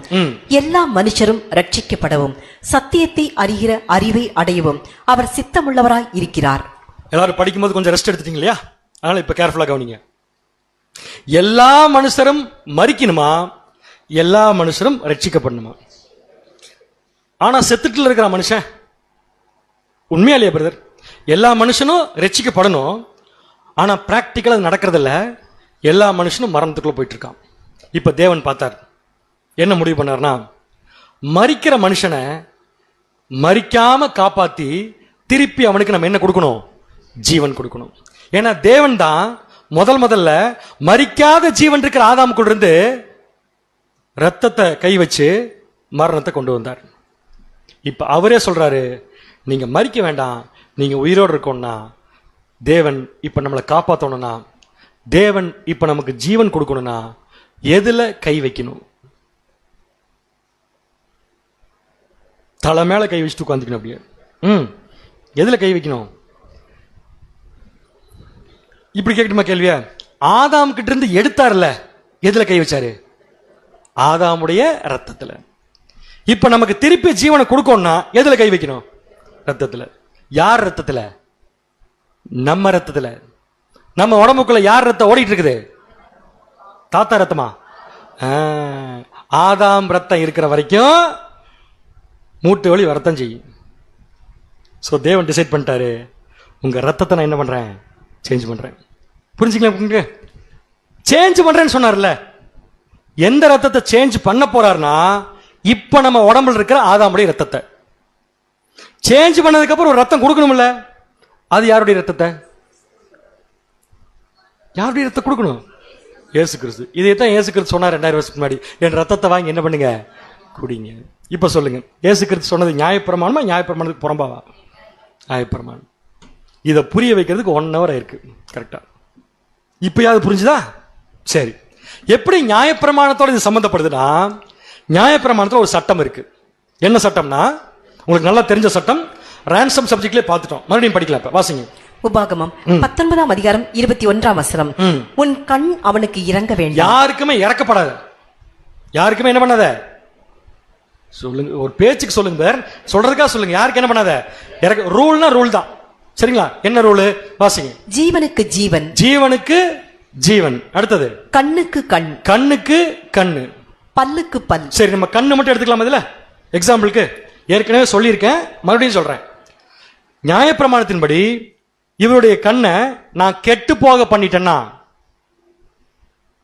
கண்ணை தொட்டு பார்த்துக்காதீங்க, இவருடைய கண்ணை நான் கெட்டு போக பண்ணிட்டேன்னா நான் திருப்பி எதை கொடுக்கணும்னா நல்லா இருக்கிற என் கண்ணை. புரிஞ்சா புரியலையா? அதான் சொல்லிட்டாரு, உன் கண் உனக்கு என்ன பண்ண வேண்டாம், இறங்க வேண்டான்ட்டார். சட்டம்னா சட்டம் தான். ஒரு கண்ணை நீ கெடுத்துட்டீன்னா அதற்கு சரியான பரிகாரம் எதுனா நல்லா இருக்கிற உன் கண்ணை கொடுத்துரு. இதுதான் கண்ணுக்கு கண். இப்ப பல்ல வச்சு நீங்க சொல்லுங்க, யாராவது பல்ல உடைச்சிட்டோம்னா அந்த பல்ல திருப்பி கொடுக்கறது உடைச்ச பல்ல இல்ல, நல்லா இருக்கிற ஏன் பல்ல கொடுக்கணும். கரெக்ட் தானே பேர்? அப்படின்னா மற்றவங்க பல்ல நான் எப்படி பார்த்துக்கணும்? ஏன் பல்லு மாதிரி பார்த்துக்க. அவர் விளக்கிவாரு, அது நீங்க விளக்க வேண்டாம். அவர் பல்ல நம்ம பல் மாதிரி பார்த்துக்கிற பக்குவம் வருதா இல்லையா அதுல? ஆனா கிளியர் ரூல், கெட்டு போன ஒரு விஷயத்திற்கு பரிகாரம் கொடுத்தே ஆகணும். எதை கொடுக்கணும்னா அதே விஷயம் நல்லா இருக்கிறத கொடுக்கணும். இப்ப அதே பாயிண்ட்டுக்கு நானும் வரேன். முதல் தேவன் ஆதாம் கிட்ட இருந்து எதை எடுத்தார்? அவருக்கு மரணம் வருங்கிறதுக்காக எதை எடுத்தார்னா ரத்தத்துல மாற்றத்தை கொண்டு வந்தார். கரெக்டுங்களா பேர்? இப்ப அவருடைய சட்டம் என்ன சொல்லுது? கெட்டு போன ஒரு ரத்தத்தை கொடுத்து மனுஷனுக்கு மரணத்தை கொண்டு வந்துட்டீங்க. இப்ப மனுஷனுக்கு ஜீவன் கொடுக்கணும்னா கெட்டு போன ரத்தத்திற்கு எது பரிகாரம்? நல்லா இருக்கிற இன்னொரு ரத்தம். சூப்பர். சொல்லுங்க, நல்லா இருக்கிற இன்னொரு ரத்தம் யார்கிட்ட இருக்குது? எங்கிட்ட இருக்குதா? இவர்கிட்ட இருக்குதா? அவங்ககிட்ட இருக்குதா? எல்லார் உடம்புக்குள்ள என்ன ரத்தம் தான் இருக்குன்னா கெட்டு போன ரத்தம் தான் இருக்கு. அப்படின்னா நல்ல ரத்தங்கிறது நமக்கு ஜீவனுக்கு வேணும்னா அது ஒரே ஒருத்தர் தான் இருக்குது. அது யாருன்னு பாத்தீங்கன்னா நம்முடைய ஆண்டவராகிய. இப்ப அவர் சொன்ன வசனத்தை நீங்க சொல்லுங்க. இப்ப நீங்கள் மனுஷகுமாரனுடைய ரத்தத்தை பானம் பண்ணாமலும் அவருடைய மாம்சத்தை புசியாமலும் இருந்தால் உங்களுக்கு என்ன இல்ல? அப்ப அன்னைக்கு அவர் என்ன சொல்லியிருக்காரு தெரியுமா? அவர் உடம்புல ஓடுற ரத்தத்தை வாங்கி குடிக்க சொல்ல, அவருடைய ரத்தத்தை நாம் நம்முடைய உடம்புக்குள்ள மாத்திக்கணுங்கிறத சொல்லியிருக்கார் அடையாளமா. இது புரியாம அநேகர் என்ன பண்ணிட்டாங்க, அன்னைக்கு பின் வாங்கிட்டாங்க. சரிங்களா? இப்ப இதை படிச்சதால் நமக்கு என்ன பிரயோஜனம்? ஒரு விஷயம் தெரிஞ்சது, இந்த ரத்தத்தை வச்சுக்கலாம் உயிர் வாழ முடியாது. அப்ப எந்த ரத்தம் வேணும்? இயேசு கிறிஸ்துவின் ரத்தம். எங்க கிடைக்கும்?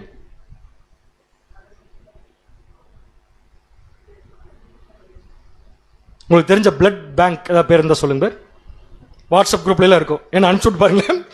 இயேசு கிறிஸ்துவின் ரத்தம் 2 யூனிட் அனுப்பிச்சுட்டு பாருங்க. கம்ப்யூட்டர்ல மொபைல் வெடிச்சிரும். அப்படி ஒரு ரத்தமே கிடையாது. அந்த ரத்தம் எங்க இருக்குன்னா அது வெளியே கிடைக்கிற வியாபார பொருள் அல்ல.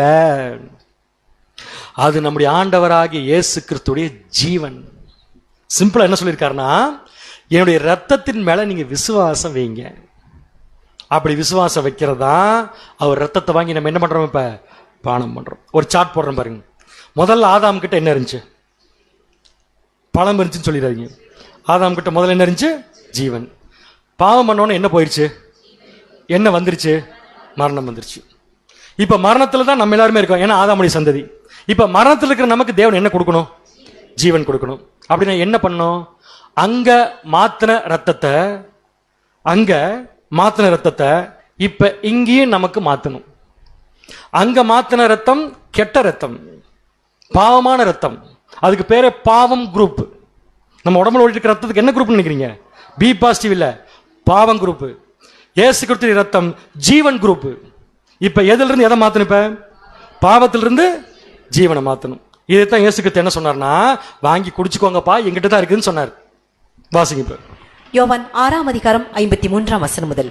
அதற்கு இயேசு அவர்களை நோக்கி, நீங்கள் மனுஷகுமாரனுடைய மாம்சத்தை புசியாமலும் அவருடைய ரத்தத்தை பானம் பண்ணாமலும் இருந்தால் உங்களுக்குள்ளே ஜீவனில்லை என்று மெய்யாகவே மெய்யாகவே உங்களுக்கு சொல்லுகிறேன். 2 மெய்யாகவே வந்தா அது ஆண்டவரே சொல்லியிருந்தாருன்னா அதுக்கு எந்த விதமான விஷயமும் அப்பாற்பட்ட விஷயம் இல்ல. அவ்வளவுதான். அடுத்தது நெக்ஸ்ட். என் மாம்சத்தை புசித்து என் ரத்தத்தை பானம் பண்ணுகிறவனுக்கு நித்திய ஜீவன் உண்டு. கண்டிப்பா என்ன ஜீவன் உண்டுட்டாரு? ஆக்சுவலா இதை பத்திலாம் டீடைல் நம்ம படிக்கலாம். நித்திய ஜீவன்கிறது இந்த பூமிக்குரிய ஜீவன் தான். நம்ம வாய்ப்புக்கு கிடைக்க போற ஜீவன் நித்திய ஜீவனுக்கு மேல. அதை பத்தி அப்புறம் படிக்கலாம். பாருங்க, அதெல்லாம் எடுத்துக்கணும் இந்த சீரீஸ்ல. உங்களுக்கு எடுக்கிறதுக்குரிய டைம் இல்ல. பார்க்கலாம். கடவுளுக்கு சித்தமா இருந்தா அதுக்கு ஒரு டைம் ஸ்பெண்ட் பண்ணலாம் கண்டிப்பா. ஓகே, சோ இப்ப இயேசு கிறிஸ்து சொல்லிட்டாரு, இந்த பூமியில நீங்க ஜீவனோட இருக்கணும்னா கண்டிப்பா நீங்க என் ரத்தத்தை வாங்கி குடிச்சுதான் ஆகணும். சரிங்களா? இப்போ ஒரு சின்ன டெஸ்ட் பண்ணலாமா? ஒரு லேப்ல இருந்து யாரை வர சொல்லி நம்ம உடம்புல இருந்து ரத்தத்தை எடுத்து செக் பண்ணா ரிசல்ட் என்ன வரும்? பாவம் குரூப்பா ஜீவன் குரூப் வருமா? உண்மை சொல்லி, பாவமா உட்கார்ந்துட கூடாது. பாவம் வருமா ஜீவன் வருமா அப்படின்னு என்ன முடிவு பண்றீங்க நீங்க? இப்ப பரவாயில்லையா பாவம் இருந்தா என்ன பண்ணியாகணும்? ஜீவன் வேணும். என்ன பண்றது? இப்ப நம்ம உடம்புல இருக்கிற ரத்தம் கெட்டு போச்சு. பிராக்டிகலா சொல்றேன், நம்ம உடம்புல இருக்கிற ரத்தம் கெட்டு போச்சு, தெரிஞ்சு போச்சு அது நமக்கு. இப்ப நம்ம ரத்தத்தை என்ன பண்ணியாகணும்? எடுத்து ஒரு டப்பால பிடிச்சி வச்சு பிரேயர் பண்ணணும். என்ன பண்ணணும்? மாத்தணும். மாத்துறதுக்கு எங்க போகணும்? ஹாஸ்பிட்டலுக்கு. உண்மைதான பேர்? நம்ம ரத்தத்தை மாத்துறதுக்கு நம்ம எங்க தான் போகணும்? ஹாஸ்பிட்டலுக்கு. போனா எப்படி மாத்துவாங்க? நான் பாருங்க, மாத்துவாங்கிற பேர்லயே விடை இருக்கு. ஏற்கனவே இருக்கிற ரத்தத்தை வச்சுட்டு இன்னொரு ரத்தத்தை கொடுப்பாங்க நமக்கு. ஏன்னா நம்ம உடம்புல மொத்தமா கெப்பாசிட்டியே 6.5 லிட்டர் தான். இப்ப ஏற்கனவே 6.5 இருக்குது. எந்த ரத்தம்? பாவம் குரூப். எந்த குரூப் வேணும்? அப்ப என்ன பண்ணணும்? பாவம் குரூப்பை வெளியே எடுக்கணும். எப்படி? ஒருத்தரை கொண்டு நிக்க வச்சு புஷ்னு காத்து பிடிங்க விடுற மாதிரி எல்லாத்தையும் வெளியே எடுத்துடணும். அப்படி எடுத்தீங்கன்னா 4 லிட்டர் வெளியே போனதுக்கு அப்புறம் செத்து போயிடுவார். அப்ப என்ன பண்ணணும்? ரெண்டுமே சைமல்டேனியஸா. தமிழ் என்ன அப்படின்னா ஒரே சமயத்தில் நடக்கணும். என்ன ரெண்டு ஒரே சமயத்தில் நடக்கணும்? ஒன்னு வெளியே போகணும், இன்னொன்னு உள்ள வரணும். ஒன்னு வெளியே போகணும், இன்னொன்னு உள்ள வரணும். ஒருத்தருடைய உடம்புக்குள்ள இயேசு கிறிஸ்துவின் ரத்தம் இருந்தா அவர் எப்படி இருப்பாருங்கிறதுக்கு ஒரு வசனம் இருக்கு. அதை வச்சு முடிவு பண்ணிக்கலாம், மாத்தலாமா வேணாமட்டு. வாசிங்க. 1 யோவான் 1ஆம் அதிகாரம் 7ஆம் வசனம். 1 யோவான் 1ஆம் அதிகாரம் 7ஆம் வசனம். அவர் ஒளியில் இருக்கிறது போல நாமும் ஒளியிலே நடந்தால் ஒருவரோடொருவர் ஐக்கியப்பட்டிருப்போம். அவருடைய குமாரனாகிய இயேசு கிறிஸ்துவின் ரத்தம். நல்லா நோட் பண்ணிக்கோங்க. அவருடைய குமாரனாகிய இயேசு கிறிஸ்துவின் ரத்தம் சகல பாவங்களையும் நீக்கி நம்மை சுத்திகரிக்கும். சகல பாவங்களையும் நீக்கி நம்ம என்ன பண்ணிட்டாரு அப்படின்னா சுத்திகரிப்புங்கிறது நமக்கு வேணுமா இல்லையா? அந்த சுத்திகரிப்பு நமக்கு வேணும்னா ரத்தத்தை மாற்றித்தான் ஆக வேண்டும். ரத்தத்தை மாற்றும் ப்ராசஸ்க்கு என்ன பேருனா டயாலிசிஸ். தயவுசெய்து சொல்லிடாதீங்க. டயாலிசிஸ்ங்கிறது ரத்தம் மாத்துறது இல்ல, ரத்த சுத்திகரிப்பு. நம்ம பார்க்கறது ரத்த சுத்திகரிப்பு இல்ல. இந்த குரூப் எடுத்துட்டு அந்த குரூப் உள்ள விடணும். அதுக்கு பேரு பிளட் டிரான்ஸ்ஃபியூஷன். டிரான்ஸ்ஃபியூஷன் என்ன தெரியுமா அர்த்தம்? டிரான்ஸ்ஃபியூஷன் என்ன அர்த்தம்னா ஒன்னை எடுத்துட்டு இன்னொன்னு வைக்கிறது. இப்ப நம்ம எதை எடுக்கணும், எதை வைக்கணும்? பாவத்தை எடுக்கணும், ஜீவனை உள்ள வைக்கணும். நம்ம ரத்தத்தை எடுக்கணும், இயேசு கிறிஸ்துவின் ரத்தத்தை உள்ள அனுப்பணும். கரெக்டுங்களா? அதுக்கு பேரு பிளட் டிரான்ஸ்ஃபியூஷன். எப்படி நடக்குது? இப்படித்தான் நடக்கும். இப்படித்தானே? எப்படி? நம்மளை கொண்டு பெட்ல படுக்க வச்சிருவாங்க. இப்ப என்னை பாருங்க, எல்லாருமே ரத்தம் மாற்றும் போது பெட்ல படுக்க வச்சிருவாங்களா? படுக்க வச்சிருவாங்களா? இப்ப ஒரு ரத்தம் வெளியே போகணும், இன்னொரு ரத்தம் உள்ள வரணும். உள்ள வர வேண்டிய ரத்தத்தை எங்க மாட்டணும்? இது போட்டு எங்க மாட்டி வைக்கணும்? ரத்தத்தை உள்ள போக வேண்டிய ரத்தத்தை மேல மாட்டணும். ஏன் மேல மாட்டினா தான் அது உள்ள வரும், கிராவிடேஷன் ஃபோர்ஸ்ல. கரெக்டா? வெளியே போக வேண்டிய ரத்தத்துக்கு ஒரு இது வைக்கணும், கவர். அது பேரு வைக்கணும். அது எங்க வைக்கணும்? மேலையா கீழே? மேல என்ன இருக்கணும், கீழே என்ன இருக்கணும்? மேல ஜீவன். யாருடைய ரத்தம் அது? இயேசு கிறிஸ்துவின் ரத்தம். கீழே என்ன? எதுக்கு? அது எங்க இருக்கு? நமக்குள்ள இருக்கு. எதுக்கு கீழே வச்சிருக்காங்க? எம்டியா. அங்க ஒரு சொட்டு உள்ள இறங்கினா இங்க ஒரு சொட்டு வெளியே போகணும். கரெக்டா பிரதர்? அங்க 10 சொட்டு இறங்கினா இங்க 10 சொட்டு என்ன ஆகணும்? வெளியே போகணும். புரிஞ்சவங்களுக்கு? இப்படித்தான் ரத்தத்தை மாத்தணும். சரிங்களா? இப்ப ரத்தம் மாத்தக்கூடிய பிளட் டிரான்ஸ்ஃபியூஷன் என்ற ப்ராசஸ் நமக்கு ஆரம்பிச்சிருச்சா இல்லையா? கரெக்டா இருக்க பேர்? மேல இயேசு கிறிஸ்துவின் ரத்தம், ரெண்டுக்கு நடுவில் நாம, கீழே ஆதாமுடைய ரத்தம் வெளியே போறதுக்கு ஒரு வழி. ஓகே? எப்ப ஆரம்பிச்சது இந்த ப்ராசஸ்? நியாயப்பிரமாணத்துல ஞானஸ்தானத்தில் ஆரம்பிச்சது சொல்றாங்க. நீங்க ஒத்துக்கிறீங்களா பேர்? போயிருக்கா? அப்ப சில ஆதாமுடைய கேரக்டர் உங்களை விட்டு என்ன இருக்கு? இப்ப போயிருக்கு. ஒத்துக்கலாமா? அதே ஒருவேளை நடக்கலினாலும் நடக்கணும். அப்பதான் நீங்க கரெக்டா இருக்கீங்கன்னு அர்த்தம். இந்த ரத்தம் பேசுறமே அது என்ன லிட்டரல் ரத்தமா? இல்ல இல்ல, அது என்ன ரத்தம்னா நம்ம நம்ம நம்ம யூஸ் பண்ற கேரக்டர். என் பையன் பாருங்க, பரீட்சையில 500க்கு 505 மார்க் வாங்கியிருக்கான். ஏன் தெரியுமா? அவன் ஏன் ரத்தம். அவன் பாருங்க எப்படி குட்டிக்காரனை போடுறான் பாருங்களேன். உங்களால் போட முடியுமா அந்த மாதிரி? ஏன் தெரியுமா? ஏன் ரத்தம். அப்ப ரத்தங்கிறது என்ன? கேரக்டர். இப்ப நம்ம படிச்ச விஷயம் எல்லாமே கேரக்டர். உள்ள இருக்கிறது பூரா ஜென்ம சுபாவம். ஆதாமுடைய கேரக்டர் கோவப்படுறது, சங்கடப்படுறது, உணர்ச்சி வசப்படுறது, அழுகிறது, ஓவரா சிரிக்கிறது, என்ஜாய் பண்றது, இதெல்லாம் உள்ள இருக்கிற ரத்தம். இந்த ரத்தத்தை வச்சுட்டு ஒரு நாள் நாம ஒண்ணுமில்லாம தான் போறோம். அன்பான சகோதர சகோதரிகளே, தேவன் நம்மை அழைத்ததுக்கு காரணம் இந்த ரத்தத்தோட இருப்பதற்காக அல்ல, ரத்தத்தை மாற்றுவதற்காக. புரிஞ்சு உங்களுக்கு? இப்ப கொஸ்டின், கொஞ்சம் பேருக்கு இங்க இருந்து ஒரு 30% ரத்தம் இங்க இறங்கிருச்சு. அப்ப இங்க ஏற்கனவே இருந்த 30% ரத்தம் எங்க போயிடுச்சு? இப்ப வெளியே போயிடுச்சு. இதை நீங்க டெய்லி செக் பண்ணிக்கோங்க, சரிங்களா? சில பேருக்கு இது ரிவர்சல் நடக்கிறது உண்டு. எப்படி? ஒரு ஒரு மாசம் இப்படி போகும், மீதி என்ன தெரியும்னா இங்கிருந்து ஏறும். இங்கிருந்து ஏறதுக்கான பிளட் பிரஷர் செஞ்சு ஏறி இங்க கொண்டு போய் சேர்த்து ஏசு கிறிஸ்து நீங்க பத்திரமா வச்சுக்கோங்க ரத்தத்தை, அப்புறம் வாங்கிக்கிறேன் நான் அப்படி சொல்ற மாதிரி. இதுவும் நடக்கக்கூடாது. சரி, இப்ப நீங்க சொன்ன பதில் கரெக்ட். இந்த ப்ராசஸ் ஆரம்பிக்கிறதே நம்முடைய ஞானஸ்தானத்துல. நம்ம உடன்படாம தேவனை கொடுக்க போறது இல்லை, அதான் உடன்படிக்கை பண்ணிட்டோம் இல்லைங்களா? எப்ப முழுசா இந்த ரத்தம் நமக்குள்ள போய் முழுசா இங்க இருந்து ரத்தம் வெளியே போகும்? முழுசா எப்படின்னா நம்ம மரணம். கரெக்டுங்களா? அப்ப நம்ம இன்னும் மரிக்காம இருக்கணும். என்ன அர்த்தம்? வயசாகலையா? ப்ராசஸ் என்னாகல, முடியல. ப்ராசஸ் முடிஞ்சா நாமளும் முடிஞ்சோம். நம்ம முடிஞ்சோங்கிறது நமக்கு வருத்தம் இல்லை. ஏன் தெரியுங்களா? இந்த பூமியில உட்கார்ந்து இந்த மனுஷன் கூட வாழ்ந்து வாழ்ந்து என்னத்தை கண்ட. வீட்டுக்கு போனா ஒரே திட்டு, டார்ச்சரு, பைபிள் எடுத்து படிக்க விடுறதில்ல, எக்லீஷியாவுக்கு வர விடுறதில்ல. எக்லீஷியாவுக்கு போனா ஏன்பா நீ வந்து இப்படியே போய் என்ன சாமியாரா போறியான்னு கேட்கறாங்க. எல்லாம் ஒரே கஷ்டம். இதுகளெல்லாம் விட்டுட்டு எப்படா போவோன் இருக்குது அப்படின்னு சொல்ற மாதிரி ஒரு ஃபீலிங் வருது இல்லையா?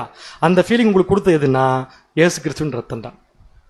ஸோ சீக்கிரம் கவலைப்படாதீங்க, போய் சேர்ந்துடலாம். அன்பான சகோதர சகோதரிகளே, போய் சேர்ந்தலாம், வருத்தப்படக்கூடாது. அங்க போய் பார்க்கலாம். ஒருவேளை தேவனுக்கு சித்தமா இருந்தா அங்க போய் கட்டாயம் என்ன பண்ணலாம், பார்க்கலாம். சரி, எவ்வளவு பர்சன்டேஜ் ரத்தம் மாறி இருக்குன்னு பிளட் டெஸ்ட் எடுத்து பார்க்கலாமா? நமக்கு பிளட் டெஸ்ட் எடுத்து பார்க்கலாமா? நம்ம எடுக்க வேண்டிய பிளட் டெஸ்ட் எதுன்னு கேட்டீங்கன்னா நம்முடைய கேரக்டர்ஸ். முதல்ல இயேசு கிறிஸ்துவின் ரத்தம் ஒருத்தருக்குள்ள ஒரு சொட்டு இருந்தா கூட அவங்க முதல்ல ஒத்துக்கிற விஷயம் என்ன? நான் பாவி. உண்மையா இல்லையா? நான் பாவிங்கிறத ஒத்துக்காம இருக்கிற ஒருத்தருக்குள்ள ஒரு சொட்டு ரத்தம் கூட இயேசு கிறிஸ்துவோட போகல. அதான் உண்மை. வாசிக்கலாம் பாருங்க. 1 யோவான் 1ஆம் அதிகாரம் 8ஆம் வசனம் மற்றும் 9ஆம் வசனம். 1 யோவான் 1ஆம் அதிகாரம் 8, 9ஆம் வசனங்கள். நமக்கு பாவம் இல்லை என்போமானால் நம்மை நாமே வஞ்சிக்கிறவர்களாய் இருப்போம். ஆனா நம்ம உடம்புக்குள்ள இருக்கிற ஆதாமுடைய ரத்தம் அப்படிதான் சொல்ல வைக்கும். நீ பாவமே கிடையாதுப்பா, நீ சூப்பர் கேரக்டருங்க. ஏன் தெரியுமா? பழஞ்சாப்பிட்றப்ப அப்படித்தான் சொல்லுச்சு, நீ சூப்பர் கேரக்டர்னு. அந்த ரத்தத்தை வச்சுட்டோம்னா இன்னைக்கு வரைக்கும் இப்படித்தான் சொல்லும். நாம் பாவம் இல்லை என்று சொல்வோமானால் நம்மை நாமளே வஞ்சிக்கிறவர்களாய் இருப்போம். சத்தியம் நமக்குள் இராது. சத்தியமா சொல்றேன், சத்தியம் நமக்குள் இருக்காது. நம்முடைய பாவங்களை நாம் அறிக்கையிட்டால் பாவங்களை நமக்கு மன்னித்து, பாவங்களை நமக்கு என்ன பண்ண ரெடியா இருக்காரு அவரு? பாருங்க, பாவங்களை மன்னிக்க ரெடியா இருக்கிறவர்கிட்ட பாவத்தை ஒத்துக்காம இருக்கிறது முட்டாள்தனம் தானே. அவர் ஹெல்ப் பண்றேங்கிறார் நமக்கு. நீ கவலைப்படாத, ஹெல்ப் பண்றேன்னா எனக்கு ஒரு ஹெல்ப் தேவையில்லைன்னு சொன்னா யாரை ஏமாத்திட்டு இருக்கோம்? நம்ம நம்மளை நாமளே ஏமாத்திட்டு இருக்கோம். அடுத்து நெக்ஸ்ட், எல்லா அநியாயத்தையும் நீக்கி நம்மை சுத்திகரிப்பதற்கு அவர் உண்மையும் நீதியும் உள்ளவராய் இருக்கிறார். அவருடைய ரத்தம் நமக்கு கிடைச்சிருச்சுன்னா எல்லா சுத்திகரிப்பு நமக்கு கிடைச்சிரும். எல்லா சுத்திகரிப்பு நமக்கு கிடைச்சாதான் பைபிள் நமக்கு என்ன பேர் சொல்லுதுன்னா பரிசுத்தவான்கள்னு பேர் சொல்லுது. இப்ப நம்ம பரிசுத்தவான்கள் ஆகிறதுக்கு நமக்கு என்ன தேவைன்னு சொன்னீங்கன்னா சப்ஜெக்ட் முடிச்சிடுறேன். நம்ம பரிசுத்தவான்கள் ஆகிறதுக்கு நமக்கு என்ன தேவை? ஜீவன் தேவை. ஜீவனுக்கு என்ன தேவை? இயேசு கிறிஸ்துவின் ரத்தம். இதைத்தான் கார்ல தெரியாம எழுதி போட்டிருக்காங்க, இயேசு கிறிஸ்துவின் ரத்தம் ஜெயம். இப்ப புரிஞ்சுட்டு படிச்சு அவ்வளவு கிளியரா இருக்குது. எந்த அடிப்படையில அவருடைய ரத்தம் நமக்கு ஜெயம்? வாசிக்கலாம் பாருங்க வசனம். எபேசியர் 1 அதிகாரம் 7 மற்றும் 8 வசனம். எபேசியர் 1 அதிகாரம் 7, 8 வசனங்கள். அவருடைய கிருபையின் ஐஸ்வரியத்தின்படியே இவருடைய இரத்தத்தினாலே பாவ மன்னிப்பாகி மீட்பு இவருக்குள் நமக்கு உண்டாயிருக்கிறது. இவருக்குள் நமக்கு உண்டாயிருக்கு. என்ன உண்டாயிருக்கு? பாவ மன்னிப்பாகிய மீட்பு நமக்குள் உண்டாயிருக்கிறது. அந்த கிருபையை அவர் சகல ஞானத்தோடும் புத்தியோடும் எங்களிடத்தில் பெருக பண்ணினார். அன்புக்குரிய சகோதர சகோதரிகளே, நம்முடைய வளர்ச்சி அப்படிங்கிறது எந்த அடிப்படையில் இருக்குன்னு சொல்லி பாத்தீங்கன்னா, முதல்ல நாம ஒத்துக்கொள்ள வேண்டிய விஷயம், என்கிட்ட பாவம் இருக்கு, அந்த பாவத்துக்கு மனசார போய் தேவன் கிட்ட கிறிஸ்து மூலமா மன்னிப்பு கேட்கறது. அதை தூண்டக்கூடிய ஒரு ரத்தம் தான் எதுன்னு சொல்லி பாத்தீங்கன்னா, நம்முடைய ஆண்டவராகிய இயேசு கிறிஸ்துவின் ரத்தம். சரிங்களா? அப்படின்னா தேவன் பக்கத்தில் நம்மளை கொண்டு போய் சேர்த்துறது தெரியுமா? ஆதாம் ஏவாள் ரத்தம் அல்ல. தேவன் பக்கத்தில் நம்மளை கொண்டு போய் சேர்த்துறதே எப்பைனா கிறிஸ்துடைய ரத்தம் நமக்குள்ள இருந்தா தான் நம்ம போக முடியும். வாசிக்கலாம். ரோமர் 5 அதிகாரம் 9 வசனம். ரோமர் 5 அதிகாரம் 9 வசனம். இப்படி நாம் அவருடைய ரத்தத்தினாலே நீதிமான்கள் ஆக்கப்பட்டிருக்க. எவ்வளவு பெரிய விஷயம்! அவருடைய ரத்தத்தினால நம்ம என்ன ஆக்கப்பட்டிருக்கோம்? நீதிமான்கள் ஆக்கப்பட்டிருக்க.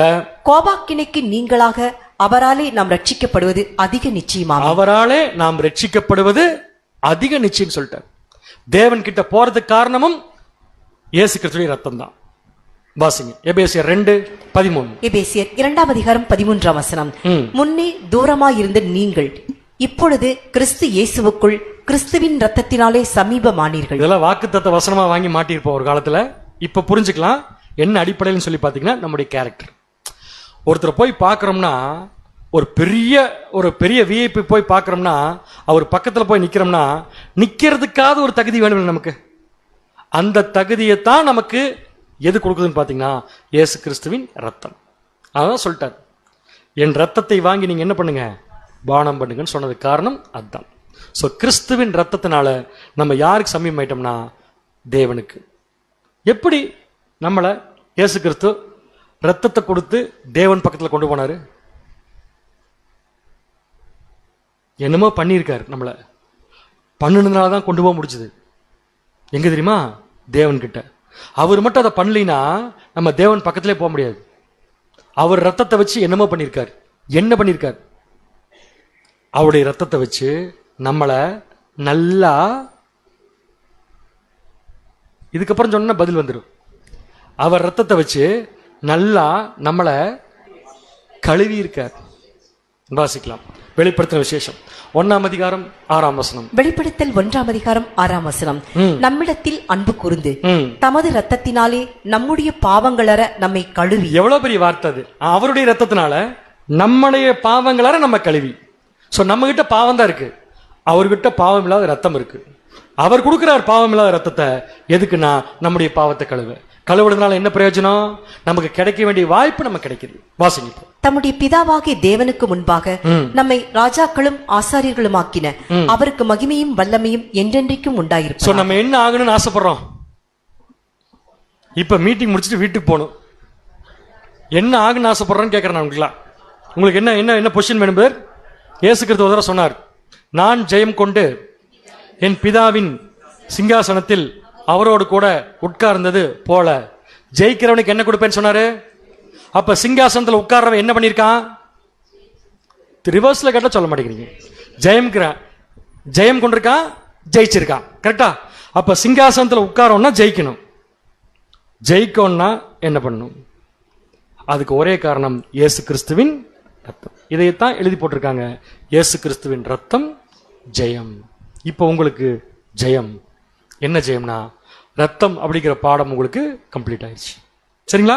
ஸோ இப்போ வருஷத்துக்கு ஒரு தடவை பிளட் டெஸ்ட் எடுப்போம். உங்களுக்கு தெரியுமா? உங்களுக்கு அது சொல்லி நினைக்கிறேன். உங்களுக்கு அதுதான் நீ கூப்பிட்டுருக்கோம். ஒன்ஸ் இன் இயர் உங்களுக்கு பிளட் டெஸ்ட் எடுப்போம். அதில் கண்டுபிடிச்சிருவோம் உள்ள என்ன ரத்தம் இருக்குன்ட்டு. ரிவர்ஸில் போச்சா ஃபார்வர்டில் போச்சான்னு கண்டுபிடிச்சிருவோம். அது என்னைக்குன்னு உங்களுக்கு தெரியணுமா? அடுத்த வாரமா? இல்லை, அடுத்த வாரம் அல்ல. அது எப்பங்கிறத அடுத்த வருஷம் ஏப்ரல் மாதம் சொல்கிறோம். அந்த ஏப்ரல் மாதம் என்ன வரப்போகுது? வெயில் வரப்போகுது. நம்முடைய ஆண்டவராக இயேசு கிறிஸ்துடைய மரணத்தை நினைவு கூறும் நாள். அப்போ சப்ஜெக்ட் எடுப்போம், அப்போ கண்டுபிடிச்சிக்கலாம் பிளட் டெஸ்ட் எடுத்து. தேவன் தாமே நம் அனைவரையும் ஆசீர்வதித்து வழி நடத்துவாராக. ஆமென்.